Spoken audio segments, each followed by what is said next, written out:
ಕೈ ಶುಚಿಗೊಳಿಸುವಿಕೆ, ಕೈ ನೈರ್ಮಲ್ಯ ಸಸ್ಪೆನ್ಸ್ ಕತೆ.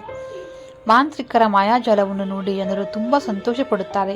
ಆದರೆ ಕೆಲವೊಮ್ಮೆ ಜವಾಬ್ದಾರಿಯುತ ಜನರ ಅಜ್ಞಾನದಿಂದ ಅವರು ಭಾರೀ ಬೆಲೆ ತೆರಬೇಕಾಗುತ್ತದೆ. ಬ್ಯಾಂಕಿನ ಮುಖ್ಯ ಖಜಾಂಚಿಯಾಗಿದ್ದ, ಬ್ಯಾಂಕಿನ ಸಂಪೂರ್ಣ ಖಜಾನೆಗೆ ಜವಾಬ್ದಾರನಾಗಿದ್ದ ವ್ಯಕ್ತಿಯ ಕುರಿತಾಗಿದೆ. ಈ ಅಧಿಕಾರಿ ತುಂಬಾ ಲವಲವಿಕೆಯಿಂದ ಇದ್ದ ವ್ಯಕ್ತಿ. ಜನರೊಂದಿಗೆ ಬಹುಬೇಗ ಬೆರೆಯುತ್ತಿದ್ದರು. ಬ್ಯಾಂಕಿನ ಎಲ್ಲರೊಂದಿಗೂ ಚೆನ್ನಾಗಿ ಬೆರೆಯುತ್ತಿದ್ದರು. ಬ್ಯಾಂಕಿನ ವಾರ್ಷಿಕ ಕಾರ್ಯಕ್ರಮಗಳಲ್ಲಿ ಆಗಾಗ ಹಾಡುತ್ತಿದ್ದರು. ಅವರ ಹಾಡನ್ನು ಕೇಳಿ ಉದ್ಯೋಗಸ್ಥರೆಲ್ಲ ಬಹಳ ಸಂತೋಷಪಟ್ಟರು. ಈ ಬಾರಿ ಎಲ್ಲ ಬ್ಯಾಂಕ್ಗಳಿಗೆ ಹೋಲಿಸಿದರೆ ಈ ಬ್ಯಾಂಕ್ ಗರಿಷ್ಠ ಸಂಖ್ಯೆಯ ಕರೆನ್ಸಿ ಖಾತೆಗಳನ್ನು ತೆರೆಯುವ ಮೂಲಕ ದಾಖಲೆ ನಿರ್ಮಿಸಿದೆ. ಬ್ಯಾಂಕಿನ ಎಲ್ಲ ಕರೆನ್ಸಿಯನ್ನು ಲಾಕರ್ನಲ್ಲಿ ಇರಿಸಲಾಗಿದೆ. ಬ್ಯಾಂಕಿನ ಉತ್ತಮ ಕಾರ್ಯನಿರ್ವಹಣೆಗಾಗಿ ಕಾರ್ಯಕ್ರಮ ಆಯೋಜಿಸಲಾಗಿದೆ. ಕಾರ್ಯಕ್ರಮದಲ್ಲಿ ಮನರಂಜನೆಗಾಗಿ ಹಾಕಿ ಸಫಾಯಿ ಮಾಡುವ ಜಾದೂಗಾರನನ್ನು ಸಹ ಕರೆಯಲಾಗುತ್ತದೆ. ಬ್ಯಾಂಕ್ನ ಎಲ್ಲ ಉದ್ಯೋಗಿಗಳ ಕುಟುಂಬಗಳನ್ನು ಸಹ ಆಹ್ವಾನಿಸಲಾಗಿದೆ. ಬ್ಯಾಂಕ್ನ ಯಶಸ್ಸನ್ನು ಆಚರಿಸಲು ಎಲ್ಲ ಉದ್ಯೋಗಿಗಳು ತಮ್ಮ ಕುಟುಂಬದೊಂದಿಗೆ ಆಗಮಿಸುತ್ತಾರೆ. ಎಲ್ಲ ಅತಿಥಿಗಳಿಗೆ ಆಹಾರ ಮತ್ತು ಪಾನೀಯಕ್ಕಾಗಿ ರಾಯಲ್ ವ್ಯವಸ್ಥೆಯನ್ನು ಮಾಡಿಸಲಾಗಿದೆ. ಜನ ಬರುತ್ತಲೇ ಹೋಗುತ್ತಾರೆ ಮತ್ತು ಕಾರ್ಯಕ್ರಮ ಪ್ರಾರಂಭವಾಗುತ್ತದೆ. ಅಷ್ಟರಲ್ಲಿ ಮಾಂತ್ರಿಕನ ಕೈಗಳ ಶುಚಿತ್ವವನ್ನು ತೋರಿಸಲು ವೇದಿಕೆಯ ಮೇಲೆ ಹತ್ತುತ್ತಾರೆ.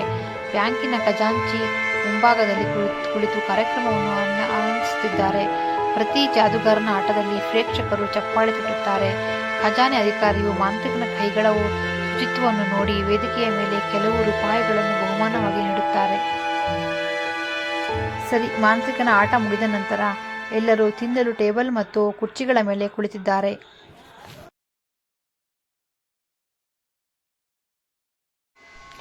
ಜಾದೂಗಾರನ ಪಕ್ಕದಲ್ಲಿ ಖಜಾಂಚಿಯ ಕುರ್ಚಿಯನ್ನು ಇರಿಸಲಾಗುತ್ತದೆ.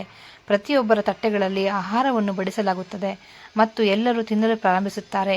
ಈ ಸಮಯದಲ್ಲಿ ಜಾದೂಗಾರ ಮತ್ತು ಖಜಾನೆ ಅಧಿಕಾರಿ ನಡುವೆ ಸಂಭಾಷಣೆ ಪ್ರಾರಂಭವಾಗುತ್ತದೆ. ಖಜಾನೆ ಅಧಿಕಾರಿಯು ಕೈಗಳ ಶುಚಿತ್ವದ ಮಾದರಿಯನ್ನು ವೈಯಕ್ತಿಕವಾಗಿ ತೋರಿಸಲು ಜಾದೂಗಾರನನ್ನು ಕೇಳುತ್ತಾನೆ. ನಂತರ ಜಾದೂಗಾರನು ತನ್ನ ಜೇಬಿನಲ್ಲಿ ಇರಿಸಲಾದ ಲಕೋಟೆಯನ್ನು ಕೇಳುತ್ತಾನೆ.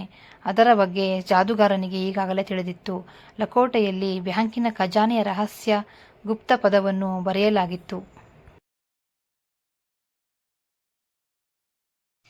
ಖಜಾಂಚಿ ಮಾಂತ್ರಿಕನನ್ನು ನಂಬುತ್ತಾನೆ ಮತ್ತು ಅವನಿಗೆ ಲಗೋಟೆಯನ್ನು ನೀಡುತ್ತಾನೆ. ಜಾದೂಗಾರನು ಖಜಾನೆ ಅಧಿಕಾರಿಯ ಮುಂದೆ ಲಗೋಟೆಯನ್ನು ಬದಲಾಯಿಸಿ ಲಗೋಟೆಯನ್ನು ತೆರೆಯಲು ಖಜಾನೆ ಅಧಿಕಾರಿಯನ್ನು ಕೇಳುತ್ತಾನೆ. ಅವನು ಲಗೋಟೆಯನ್ನು ತೆರೆದಾಗ ಅದರೊಳಗೆ ಪಾಸ್ವರ್ಡ್ ಇಲ್ಲ ಎಂದು ಅವನು ಕಂಡುಹಿಡಿದನು. ಖಜಾನೆ ಅಧಿಕಾರಿಯ ಮುಖ ಕಳೆಗುಂದುತ್ತದೆ. ಅವನು ಮಾಂತ್ರಿಕನಿಗೆ ದೊಡ್ಡ ಧ್ವನಿಯಲ್ಲಿ ಹೇಳಿದನು, ಈ ಪಾಸ್ವರ್ಡ್ ಹೇಳಲಾಗಿದೆ. ಬೇಗ ಅವನನ್ನು ಕರೆತನ್ನಿ, ಇಲ್ಲದಿದ್ದರೆ ನಾನು ನನ್ನ ಕೆಲಸವನ್ನು ಕಳೆದುಕೊಳ್ಳುತ್ತೇನೆ. ಮುಂದಿನ ಕ್ಷಣ ಜಾದೂಗಾರ ಮತ್ತೊಮ್ಮೆ ಕೂಗಿದ. ಮತ್ತೊಮ್ಮೆ ಹೊದಿಕೆ ತೆರೆಯಲು ಹೇಳುತ್ತಾನೆ. ಆದರೆ ಈ ಬಾರಿ ಪಾಸ್ವರ್ಡ್ ಈಗಾಗಲೇ ಇದೆ. ಮಂತ್ರವಾದಿಯ ಕೈಗಳ ಸ್ವಚ್ಛತೆ ಕಂಡು ಖಜಾನೆ ಅಧಿಕಾರಿಯು ಸಂತಸ ವ್ಯಕ್ತಪಡಿಸಿದ್ದಾರೆ. ತನ್ನ ಕುಟುಂಬದ ಕಾರ್ಯಕ್ರಮಕ್ಕೆ ಬರುವಂತೆ ಅವಳನ್ನು ಆಹ್ವಾನಿಸುತ್ತಾನೆ.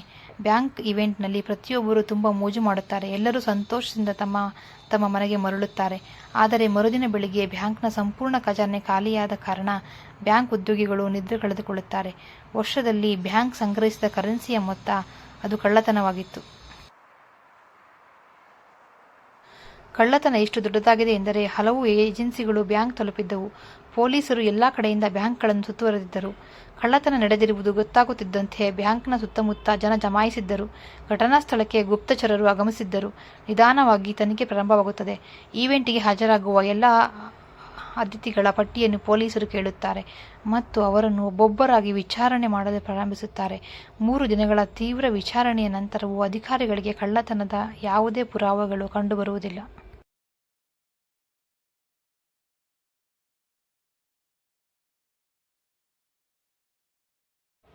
ಮಹಿಳಾ ಅಧಿಕಾರಿ ಬ್ಯಾಂಕ್ನ ಉನ್ನತ ಉದ್ಯೋಗಿಗಳನ್ನು ವಿಚಾರಣೆ ಕರೆಯಲು ಅನುಮತಿ ಕೇಳುತ್ತಾರೆ. ಆದರೆ ಹಿರಿಯ ಪೊಲೀಸ್ ಅಧಿಕಾರಿಗಳು ಅದಕ್ಕೆ ಅವಕಾಶ ನೀಡುವುದಿಲ್ಲ.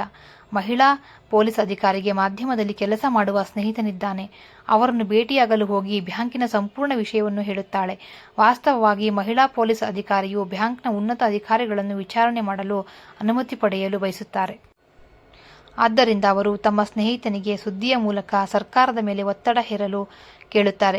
ಇದರಿಂದ ಅವರು ಬ್ಯಾಂಕ್ನ ಎಲ್ಲ ಅಧಿಕಾರಿಗಳನ್ನು ವಿಚಾರಣೆ ಮಾಡಲು ಅನುಮತಿ ಪಡೆಯುತ್ತಾರೆ. ಬ್ಯಾಂಕ್ ಕಳ್ಳತನದ ವಿಷಯವು ಉನ್ನತ ಮಟ್ಟದ ಸಮಸ್ಯೆಯಾಗಿ ಮಾರ್ಪಟ್ಟಿದೆ. ಆದ್ದರಿಂದ ಪತ್ರಕರ್ತ ಈ ಕೆಲಸಕ್ಕೆ ಸಿದ್ಧನಾಗುತ್ತಾನೆ. ಮತ್ತು ಮಹಿಳಾ ಪೊಲೀಸ್ ಅಧಿಕಾರಿಯ ತಂತ್ರವು ಯಶಸ್ವಿಯಾಗುತ್ತದೆ. ಸರ್ಕಾರದ ಮೇಲೆ ಒತ್ತಡ ಹೆಚ್ಚಾದಂತೆ ಬ್ಯಾಂಕ್ನ ಉನ್ನತ ಅಧಿಕಾರಿಗಳನ್ನು ವಿಚಾರಣೆ ಕರೆಯುತ್ತಾರೆ ಮತ್ತು ಕೂಲಂಕುಷವಾಗಿ ವಿಚಾರಣೆಗೆ ಒಳಪಡಿಸಿದಾಗ ಖಜಾನೆ ಅಧಿಕಾರಿಯೊಬ್ಬರ ಕೈಚಳಕ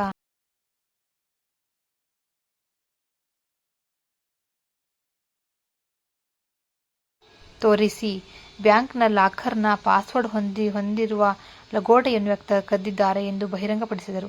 ಕೆಲಕಾಲ ಸೇಡು ತೀರಿಸಿಕೊಂಡಿದ್ದು ಮಾಂತ್ರಿಕನ ಬಗ್ಗೆ ಮಾಹಿತಿ ತಿಳಿದಾಗ ಈತ ದೊಡ್ಡ ಕಂಪನಿಗಳಲ್ಲಿ ಮಾಟಮಂತ್ರ ತೋರಿಸಿ ಕಳ್ಳತನ ಮಾಡುವ ಕ್ರೂರ ಕಳ್ಳ ಎಂಬುದು ತಿಳಿದು ಬಂದಿದೆ. ಈ ಕೆಲಸದಲ್ಲಿ ಇವರ ಜೊತೆಗೆ ಇನ್ನೂ ಕೆಲವರಿದ್ದು ಅವರ ಹಳೆಯ ಕ್ರಿಮಿನಲ್ ಪ್ರಕರಣಗಳು ಬಾಕಿ ಇವೆ. ಖಜಾನೆ ಅಧಿಕಾರಿಗೆ ತನ್ನ ತಪ್ಪಿನ ಅರಿವಾಗುತ್ತದೆ. ಇವರ ನಿರ್ಲಕ್ಷ್ಯದಿಂದಲೇ ಇಷ್ಟು ದೊಡ್ಡ ಕಳ್ಳತನ ನಡೆದಿದೆ.